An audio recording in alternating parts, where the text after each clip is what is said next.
మీకు ఖచ్చితంగా గోచర రీత్యా జరగబోయేది ఇది. ఈ రోజు రాత్రిలోపు ఒక పెద్ద మనిషితో వీరికి గొడవ జరుగుతుంది. ఆ యొక్క గొడవ ముదిరి పాకాన పడుతుంది. ఏం జరగబోతుంది, ఎటువంటి ఫలితాలు కలగబోతున్నాయి అనే అన్ని వివరాలు వీడియోలో చూసి తెలుసుకుందాము. వీడియో మీకు నచ్చితే తప్పకుండా ఒక చిన్న లైక్ అయితే చేసి మమ్మల్ని సపోర్ట్ చేయండి. ఇక ఆలస్యం లేకుండా వీడియోలోకి వచ్చేద్దాము. ఈ రోజున ఈ రాశి వారికి ఒక పెద్ద మనిషితో గొడవ తప్పదు. మీరు చెప్పిన మాటలు తప్పుడు భావనకు దారి తీయొచ్చు. ఒక ఫైలు లేదా ఆలస్య సమాచారం లేదా సమాచార లోపం వల్ల మీపైన గట్టిగా మాటలు పుట్టుకురావచ్చు. మీ యొక్క బాస్ మీ మాటలకు చాలా వరకు కూడా కోపాన్ని ప్రదర్శించొచ్చు. మీరు మౌనంగా ఉండలేని పరిస్థితి కానీ, మాట్లాడితే అదుపు తప్పే పరిస్థితి కానీ ఉండొచ్చు. పోలేరమ్మ తల్లి జ్యోతిషాలయం. మీరు ఎక్కడెక్కడో జ్యోతిష్యం చెప్పించుకొని నిరాశ చెంది ఉన్నారా? అయితే ఒక్కసారి గురువు గారికి ఫోన్ కాల్ చేయండి. దూర ప్రాంతాల్లో ఉన్న వారికి ఒకే ఒక్క ఫోన్ ద్వారా వెంటనే పరిష్కారం చెప్పబడును. మీ ముఖము, ఫోటో, చేయి, పేరు, వయస్సు, గోత్రం వాట్సాప్ చేయండి. ప్రేమ, పెళ్లి, ఉద్యోగం, రాజకీయం, విదేశీ ప్రయాణం, ధనం నిలకడ లేకపోవడం, భార్యాభర్తల మధ్య గొడవలు, ఆస్తి తగాదాలు, అప్పుల బాధలు, స్త్రీ పురుషులకు పర్సనల్ గా ఎలాంటి సమస్యలున్నా పరిష్కారం చూపబడును. గురూజీ రామరాజు గారు. Phone number 9701875831.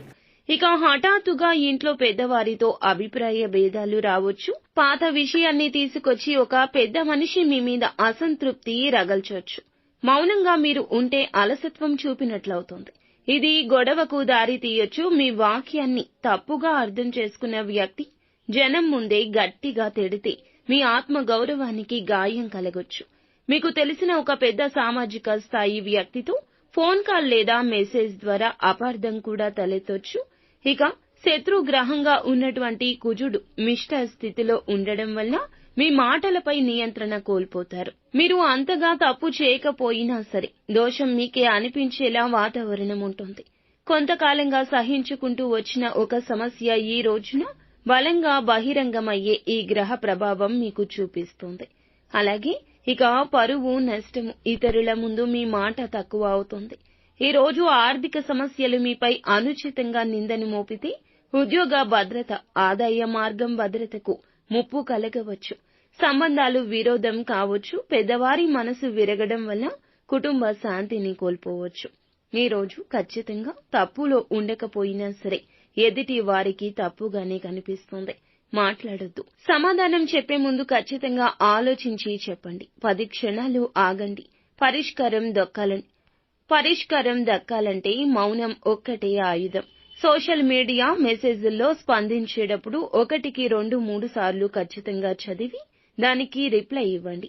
ఈ రోజు ఒక పెద్ద ఇబ్బందిలోనే మీరు చిక్కుకోవచ్చు. కావున మౌనంగా జరిగేదాన్ని గమనిస్తూ ఉండమని చెప్పడం జరుగుతుంది.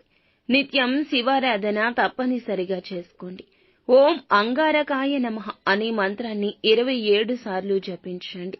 రాత్రి సమయంలో 8 గంటలు తరువాత మీ దగ్గర ఉన్న శివుని ఫోటో ముంగిట దీపం వెలిగించండి.